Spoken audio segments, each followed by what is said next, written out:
देखा उससे एक बात समझ में आई कि एक कहावत जो है कि बच्चे के जो दिमाग में होता है वो सबसे ज्यादा क्रिएटिव दिमाग बच्चों का होता है। और हम जो बुजुर्ग लोग हैं बड़े हो जाने के बाद वो क्रिएटिव माइंड काम करना धीरे धीरे कम करता है, लेकिन बच्चों के दिमाग में तरह तरह के चीजों को नई तरीके से सोचने का जो सलाहियत अल्लाह ताला ने बख्शा है, उसको अगर सही तालीम मिले और सही तरबियत मिले तो वो एक छोटा सा बच्चा भी दुनिया में सबसे आला मुकाम हासिल कर सकता है। और उसका एक जीता जागता सबूत हम लोगों ने देखा है एपीजे अब्दुल कलाम साहब की शक्ल में। आज उनका एक कोट यहाँ पे मैंने पढ़ा, science is a beautiful gift to humanity. ये जो है we should not destroy APJ Abdul Kalam साहब के।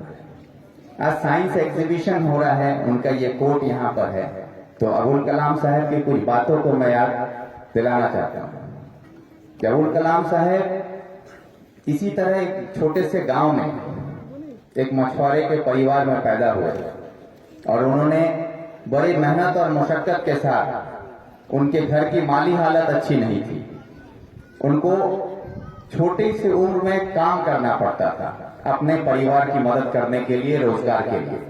वो अखबार बेचा करते थे, अपने वालिद साहब के साथ काम किया करते थे ताकि उनका परिवार में जो जरूरत है उसको पूरी कर सकें। और उसके साथ साथ उन्होंने तालीम के साथ अपना रिश्ता नहीं छोड़ा। और आज वही एपीजे अब्दुल कलाम साहब एक छोटे से गांव से होकर हिंदुस्तान के सबसे ऊंची कुर्सी, जो संविधान का सबसे ऊंचा कुर्सी है, देश के राष्ट्रपति तक की कुर्सी तक को हासिल की।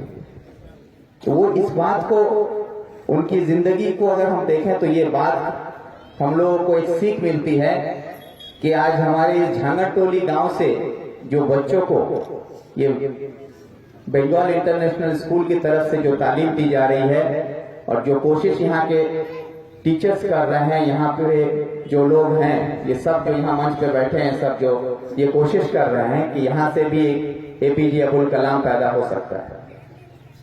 तो ये एक बहुत बड़ी शुरुआत है और इस शुरुआत में काफी मुश्किलें आती हैं, ये मैं जानता हूँ। काफी दिक्कतों का सामना करना पड़ता है। उन परेशानियों का सामना करते हुए जिन लोगों ने यह हौसला दिखाया है, मैं उन सब का शुक्रिया अदा करते हुए यही कहना चाहूंगा कि एजुकेशन ही एक ऐसी जरिया है जो हर परेशानी से हमको निजात दिला सकती है।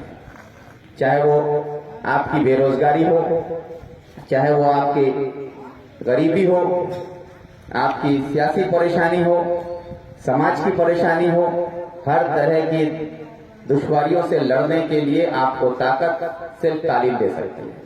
और तालीम ही एक ऐसी चीज है जो हम सियासतदान लोगों को यहाँ पे चीफ गेस्ट बना के बुलाया गया है मैं, लेकिन ये चीफ गेस्ट के तौर पर मुझे बुलाया गया, चाहे मैं एमएलए रहूं ना रहूं या कल एमपी रहूं, कुछ भी रहूं, सियासत में लोग आएंगे जाएंगे, ये चलता रहेगा ये सिलसिला। लेकिन एक एमएलए एमपी आपको क्या दे सकता है? आपको ईंट पत्थरों का मकान बना के दे सकता है, सड़कें बना के दे सकता है, इससे ज्यादा और कुछ नहीं। नाली बना के दे सकते, यही दे सकते हैं। लेकिन चाहे वो मकान बनाए या चाहे सड़कें बनाए, फिर से आपको मरम्मत करने की जरूरत पड़ेगी, रास्ता बनेगा, वो टूटेगा, फिर बनेगा। लेकिन जो हमारे उस्ताद लोग हैं, ये हमारे जिंदगी में जो तालीम देते हैं, और ये जो तालीम देते हैं, इसको मरम्मत की जरूरत नहीं पड़ती है। जितने दिन हमारी जिंदगी रहेगी, हर दिन हमारी तालीम बढ़ती रहती है और उसके जरिए हम काम आगे करते रहते हैं। तो सबसे बड़ा जो कारीगर है वो उस्ताद है। और एपीजे अब्दुल कलाम साहब ने कहा था कि समाज को बदलना हो तो पूरे समाज को बदलने की जिम्मेदारी सिर्फ 3 लोगों के ऊपर है। अगर 3 लोग जिम्मेदार हो जाए तो पूरा समाज, पूरा देश बदल सकता है। पहला बाप, माँ और उस्ताद। बच्चा घर से ही तरबियत लेना शुरू करता है अपने माँ बाप से, और समाज में तालीम उस्ताद से तक। अगर ये 3 जिम्मेदार लोग अपनी जिम्मेदारी सही से निभा दें तो हमारा आने वाला कल जो है वो एक सुनहरे कल में बदल जाएगा। और एक चीज मैं देखा कि बच्चों ने हिंदी में एक बात कही यहाँ पर कि आप एक आदमी को तालीम देते हैं तो वो एक आदमी को तालीम देता है, और एक औरत को अगर आप तालीम देते हैं तो वो पूरी नस्ल को तालीम देती है। ये बात बिल्कुल सही है।